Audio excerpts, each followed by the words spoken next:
Ang mga unang sibilisasyon ay nag-iwan ng mga kahanga-hangang estruktura. Ang mga gusaling ito ay nagsasabi sa atin tungkol sa kanilang mga paniniwala at kasanayan. Ang mga piramide ng Ehipto ay isang magandang halimbawa. Ang mga malalaking libingan na ito ay itinayo ng mga paraon. Gusto nilang siguraduhin ang kanilang lugar sa kabilang buhay. Ipinapakita ng mga piramide ang kaalaman ng mga Ehipsyo sa geometry at astronomiya. Ipinapakita rin nito ang kanilang kakayahang mag-organisa ng isang malaking grupo ng mga manggagawa. Ang Parthenon sa Greece ay isa pang sinaunang kababalaghan. Ang templong ito ay inialay sa diyosang si Athena. Ito ay sikat dahil sa perpektong proporsyon at magagandang eskultura. Ang Parthenon ay sumasalamin sa mga mitiin ng mga Griego na pagkakaisa at balanse. Hanggang ngayon ay hinahangaan pa rin ito bilang isang obra maestra ng klasikong arkitektura. Ang mga sinaunang istruktura ay hindi lamang tungkol sa hitsura. Ang mga ito ay tungkol din sa gamit. Ang Great Wall of China ay isang magandang halimbawa. Ang napakalaking pader na ito ay itinayo sa loob ng maraming siglo.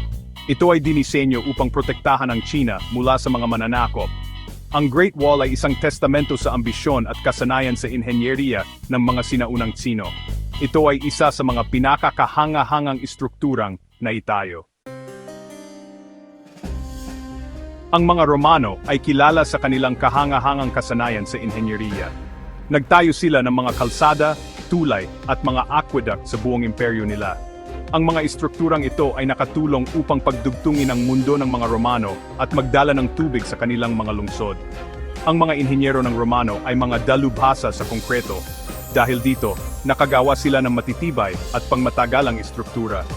Isa sa mga pinakasikat na istrukturang Romano ay ang Colosseum. Ang malaking amphitheater na ito ay maaring maglaman ng hanggang 50,000 manonood.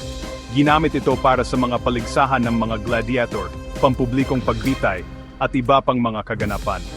Ang Colosseum ay isang paalala sa kapangyarihan at kadakilaan ng Imperyong Romano. Ito rin ay isang sikat na destinasyon ng mga turista ngayon.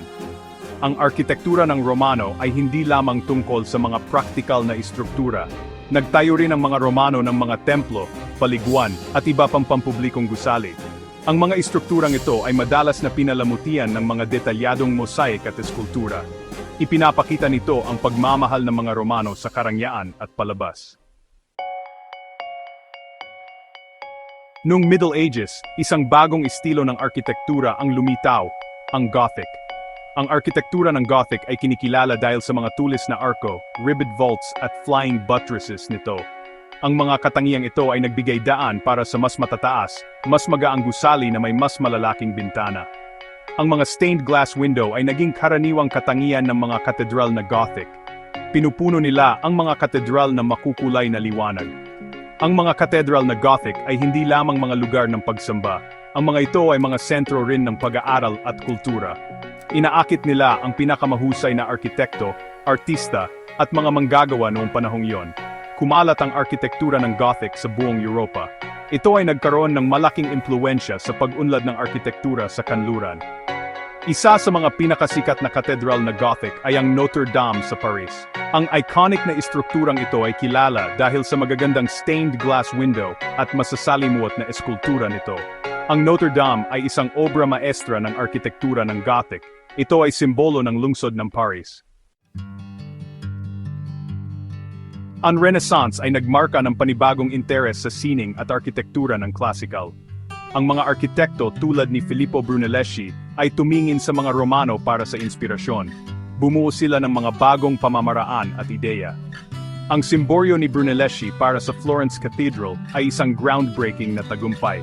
Ito ay nagbigay inspirasyon sa mga arkitekto sa loob ng maraming siglo. Nasaksihan ng Renaissance ang pagtatayo ng maraming magagandang palasyo, simbahan, at mga pampublikong gusali. Ang mga istrukturang ito ay kinikilala sa kanilang symmetry, proportion, at paggamit ng mga klasikong elemento. Kumalat ang arkitektura ng Renaissance mula sa Italia hanggang sa iba pang bahagi ng Europa. Ito ay nagkaroon ng malaking impluwensya sa pag-unlad ng arkitektura sa kanluran. Ang Rebolusyong Industrial ay nagdala ng mga bagong materyales at teknolohiya. Ang mga inobasyong ito ay nagkaroon ng malaking epekto sa arkitektura. Ang bakal at asero ay nagbigay daan sa pagtatayo ng mas matataas at mas matitibay na gusali. Ang pag-imbento ng elevator ay nagpahintulot sa pagtatayo ng mga skyscraper. Nasaksihan ng ika-20 siglo ang pag-usbong ng mga bagong estilo ng arkitektura. Ang mga estilong ito ay kadalasang isang reaksyon laban sa nakaraan. Ang modernong arkitektura ay kikilala sa pagkakaiba-iba at inobasyon nito. Ang mga arkitekto ngayon ay nag-eksperimento sa mga bagong materyales at teknolohiya. Lumilikha sila ng mga gusali na parehong gumagana at maganda. Ang sustainable design ay isang lumalagong trend sa modernong arkitektura. Sinusubukan ng mga arkitekto na bawasan ang epekto sa kapaligiran ng mga gusali. Malayo na ang narating ng arkitektura simula noong panahon ng mga piramide. Gayunpaman, isang bagay ang nananatiling pareho, ang kapangyarihan ng arkitektura na magbigay inspirasyon sa atin.